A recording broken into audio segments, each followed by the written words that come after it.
ETF index mutual funds నేర్చుకుని stock మార్కెట్లో రాణించాలనుకుంటున్నారా? వెంటనే ఈ నెంబర్కి కాల్ చేయండి. Hi viewers, India's largest digital media network Suman టీవీకి స్వాగతం. ప్రస్తుతం మనతో ఉన్నారండి motivational speaker and language trainer Vijaya Bangaru అమ్మ. సో యుఎస్ లో మన భారతీయుల పరిస్థితి ఎందుకు ఇలా అయిపోయింది, ఎంత దారుణంగా ఉంది, వాళ్ళ తల్లిదండ్రులు ఎలాంటి భయభ్రాంతులకు ఉన్నారు, లేదు అంటే అక్కడ ఉన్న పిల్లల టెన్షన్ ఏంది, అసలు ఇవన్నీ జరగనికి కారణం ఏంటి, ఎందుకు యుఎస్ లో మన ఇండియన్స్ ని బయటికి పంపిస్తున్నారు అనేది ఒక్కసారి అమ్మ ద్వారా మనం కొన్ని విషయాలు తెలుసుకుందాం. అమ్మ నమస్తే. అమ్మ నమస్తే బాబు. సో నిజంగా చెప్పుకోనికి చాలా బాగుంటదమ్మా. మా అబ్బాయి యుఎస్ లో ఉన్నాడు, మా అమ్మాయి యుఎస్ లో ఉంది, అమెరికా సంబంధం, మా అబ్బాయి యుఎస్ లో చదువుతున్నాడు, ఆస్ట్రేలియా, యూకే, చెప్పుకోనికి ఎంత బాగుంటాయో. బట్ ప్రాక్టికల్ గా పిల్లలు అక్కడ ఏం చేస్తున్నారు, వాళ్ళకి ఎలాంటి కష్టాలు వస్తున్నాయి, భరించలేని కష్టాలు వస్తాయి, రండి అని చెప్పడం కూడా తల్లిదండ్రుల బాధ్యత అమ్మా. సో ఫస్ట్ ఏంటమ్మా, యుఎస్ లో ఉన్న ఇండియన్స్ ని ఎందుకు పంపించాలి అని అనుకుంటున్నారు? యుఎస్ లో చాలా పనిచేసి, అంటే ఈ మధ్య ట్రంప్ గారు ఒక రూల్ పెట్టారు. ఏంటంటే ఆయన చెప్పేది ఏంటంటే, ఎవరైనా సరే ఉద్యోగంగా H1B వీసాకి వెళ్ళిన వాళ్ళు, అంటే ఎవరైనా స్పాన్సర్ చేస్తే వాళ్ళే అవన్నీ ప్రొవైడ్ చేస్తారు, వీళ్ళు జాబ్కి వెళ్తారు. వెళ్ళిన తర్వాత 1 year 2 years ఎంత టైం ఉంటో అంత టైం పని చేసుకొని మీరు మీ ఇండియాకి వెళ్ళిపోండి అని చెప్తున్నారు. అట్లాగే స్టూడెంట్ వీసా మీద వెళ్ళిన వాళ్ళు మీ చదువు అయిపోగానే మేము పంపించేస్తున్నామని చెప్తున్నారు. అంతేగాని అంటే నిజంగా అక్కడ సెటిల్ అయిపోయి జాబ్ చేసుకునే వాళ్ళని ఏమనట్లేదు. వచ్చిన ప్రాబ్లం ఏంటంటే, మీరు ఏ పర్పస్ కోసం వచ్చారు, ఆ పర్పస్ అయిపోయిన తర్వాత వెళ్ళిపోండి. చదువుకోవడానికి వచ్చారు కదా, మీరు ఎంఎస్ చేయడానికి వచ్చారు కదా, ఎంఎస్ అయిపోగానే వెళ్ళిపోండి. మన వాళ్ళు ఏం చేస్తున్నారంటే, అక్కడికి వెళ్ళి చదువుకుంటూనే పార్ట్ టైం జాబ్ చేస్తూ, ఎందుకంటే తల్లిదండ్రులు నేను ఇక్కడికి రావడానికి అప్పులు చేశారు, సో వాళ్లకు నేను మళ్ళీ నాకు వాళ్ళు పంపించే పరిస్థితి కాకుండా నా డబ్బులు నేనే సంపాదించుకోవాలని వాళ్ళు రాత్రింబగళ్ళు కష్టపడి చదువుకుంటూ, చాలా మంది మన దగ్గర నుంచి వెళ్ళిన వాళ్ళు అక్కడ పని చేసి కష్టపడి సంపాదించుకుంటున్నారు అనమాట. వాళ్ళేం తప్పు చేయట్లేదట. కాకపోతే ఇప్పుడు ఈ ట్రంప్ ఏమంటున్నాడంటే, అలా వీలు లేదు, మీరు ఎక్కడ పార్ట్ టైం జాబ్ చేయడానికి వీలు లేదు, ఎవరైనా సరే మీ ఉద్యోగం ఎంత ఉందో, కాంట్రాక్ట్ టైం ఎంత ఉందో ఆ టైం అయిపోగానే మీరు ఇండియాకు వెళ్ళిపోవాలి. వెళ్ళిపోకపోతే $14,000 మీరు పెనాల్టీ కట్టాలి. తర్వాత ఏమంటున్నారంటే, ఈ మధ్యలో అంటే మీరు ఇప్పుడు ఇక్కడ ఉన్న టైంలో ఏమాత్రం మీరు అమెరికా గురించి వర్స్ట్ అంటే వ్యతిరేకంగా మాట్లాడినా, ఏమాత్రం మీరు యాంటీ సోషల్ యాక్టివిటీస్ అంటే ట్రాఫిక్ లో వెళ్తూ ఏ చిన్న తప్పు చేసినా కూడా వాళ్లకు జైలు శిక్షే. కాబట్టి అంటే ఇది ఏంటంటే ఒక రకమైన హరాస్మెంట్. ఇలా అయినా చేస్తే వీళ్ళు వెనక్కి వెళ్ళిపోతారు అని చెప్పేసి, నిజంగా చక్కగా అక్కడ స్థిరపడి ఉద్యోగాలు చేసుకునే వాళ్ళకి ఇటువంటి వచ్చిన ప్రాబ్లం ఏంటంటే స్టూడెంట్స్ కి. ఆ స్టూడెంట్స్ పాపం చదువుకుంటూ తల్లిదండ్రులను ఇబ్బంది పెట్టడం ఎందుకని చెప్పేసి ఏదో చిన్న పార్ట్ టైం జాబ్ చేసుకుంటూ వాళ్ళు చదువుకుంటూ ఆ ఉన్న డబ్బులతో చాలా నానాక కష్టాలు పడి ఒక పూట తిని ఒక పూట తినకుండా ఇటు చదువుకోవాలి, ఇటు ఉద్యోగానికి వెళ్ళాలి. పెట్రోల్ బంకులలో, తర్వాత ఎక్కడన్నా రెస్టారెంట్స్ లో, లేకపోతే మాల్స్ లో పనిచేస్తూ చాలా మటుకు తల్లిదండ్రుల మీద డిపెండ్ కాకుండా ఉన్నారు. సో అలాంటివి ఏమీ చేసుకోవడానికి వీలు లేదు. సో కాబట్టి కంపల్సరీగా మీరు మీ పర్పస్ అయిపోగానే, మీ పని అయిపోగానే ఇండియాకు వెళ్ళాలి, లేకపోతే నేనే పంపించేస్తాను అనేది ఇప్పుడు ఒక కొత్తగా జరుగుతున్నది. కొంతమంది పేరెంట్స్ ఏంటంటే, వాళ్ళ పిల్లలు అమెరికాలోనే ఉండాలి, అక్కడే పని చేసుకోవాలి, వాళ్ళకి ఏమైనా పడిని వాళ్ళ కష్టాలు వాళ్ళు పడ్డని వీళ్ళకు ప్రిస్టేజ్ ఇష్యూ ఏంటంటే, మా అబ్బాయి అమెరికాలో ఉన్నాడు, మా అమ్మాయి అక్కడ ఉన్నది, అంటే అదొక పెద్ద గ్రేట్ గా చెప్పుకున్నారు. అంటే ఎంత కష్టాలు పడుతున్నారు. సో మనము అక్కడికి పంపించినందువల్ల వాళ్ళు నిజంగా అక్కడ సేఫ్ గా ఉన్నారా?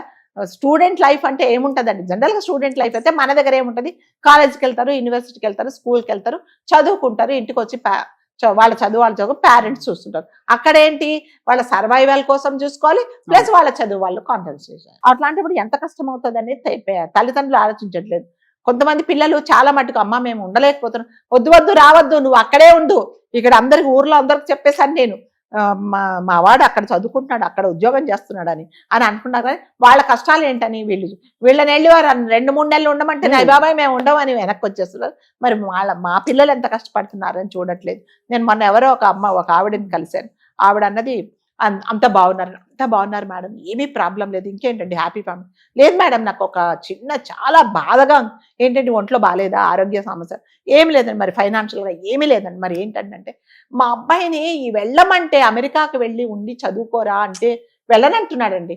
అసలు నాకు నేను బతుకున్న రోజులలో ఈ కోరిక తీరుతుందో లేదో అంటుందండి ఆవిడ. వాడేమో నేను వెళ్ళను మర్రో, నేను మీకు ఒక్కడే అబ్బాయిని, ప్లస్ తర్వాత నాకు అసలు ఎటువంటి, కొంతమందికి అసలు అక్కడ వెళ్ళడం ఇష్టం ఉండదు, ఇండియాలోనే ఉండాలని ఉంటుంది. మేము ఎంత కష్టపడ్డా అక్కడ ఒకవేళ లక్షలు వచ్చినా ఇక్కడ మాకు వేలల్లో ఉంటాం, మేము తల్లిదండ్రులను చూసుకుంటాం అనే పిల్లలు చాలా మంది ఉన్నారు, అమ్మాయిలు కానీ అబ్బాయిలు. ఆడేమో నేను వెళ్ళనమ్మా, నేను మీ దగ్గరే ఉంటాను, ఎందుకంటే మనకు కూడా ఎవరు చుట్టుపక్కల ఎక్కువ లేరు, మిమ్మల్ని చూసుకోవాలి, మీకు 70 సంవత్సరాలు వచ్చాయి అని అంటే, లేదండి మేము చనిపోయినా కూడా పర్లేదు ఆవిడంటది, నేను చనిపోయలేక మా వాడు అక్కడ ఉండాలి, నాకు అప్పుడండి తృప్తి అంటుందండి. అండ్ దేంతో చేయాలి, ఏం చేయాలి, ఏం అసలు ఎవరన్నా పిల్లలు కళ్ళెదురు ఉంటే చాలురా బాబు అని మనం అనుకునే పేరెంట్స్ మీరైనా చెప్పండి మేడం అంటే ఏం చెప్తారు, నేను పిలిచాను పని చేయించలేము, ఏంటి బాబు అంటే, మేడం మీరే చెప్పండి మేడం, మా వాళ్ళు పెద్దవాళ్ళు అయ్యారు, ఇద్దరు ఒకరికొకరు చేతులు పట్టుకొని నడవలేని పరిస్థితిలో ఉన్నారు, వాళ్ళకి ఆరోగ్య సమస్యలు ఉన్నాయి, మాకు ఏదో భగవంతుడు ఇచ్చిన దాంట్లో మాకు ఆస్తిపాస్తులు ఉన్నాయి, నేను వెళ్ళి అక్కడ డబ్బులు సంపాదించి మా వాళ్ళకి పెట్టాల్సిన అవసరం లేదు, నేను చక్కగా మా తల్లిదండ్రుల దగ్గర ఉంటానంటే వాళ్ళు ఒప్పుకోవట్లేదు మేడం, నాకు మెంటల్ టెన్షన్ అయిపోయింది, అసలు దీనివల్ల అసలు నేను ఈ ప్రపంచంలోనే ఉండకుండా వెళ్ళిపోదాం అనుకుంటున్నాను అన్నాడు. అప్పుడైనా ఆమెకు బుద్ధి ఉండాలి కదండి. లేదు లేదు వాడు అట్లానే అంటాడు మేడం, మీరు సర్ది చెప్పమంటాడు, నేను చీవాట్లు పెట్టేసి వచ్చా, మీకు మీ అబ్బాయి కావాలా లేకపోతే అక్కడ ఉండి ప్రెస్టేజ్ కావాలా అంటే, మేడం అదొక కోరిక మేడం అది ఏం కోరిక ఇష్టం లేకుండా బలవంతంగా అవతల చేత చేయించడం కోరిక అంటే అబ్బాయి కూడా తల్లిదండ్రుల కోసం ఆలోచిస్తున్నాడు కదండి. అంటే నేను ఎందుకు చెప్తున్నానంటే, ఇట్లా చాలా మంది తల్లిదండ్రులు ఉన్నారండి, వద్దు మేము వెళ్ళం మర్రో అంటే కూడా బలవంతంగా అక్కడికి పంపించేసి, మేము కష్టాలు పడుతున్నామంటే కూడా నువ్వు ఎటువంటి కష్టమైన పడు, నువ్వు మాత్రం రావద్దు అనే వాళ్ళు కూడా ఉన్నారు.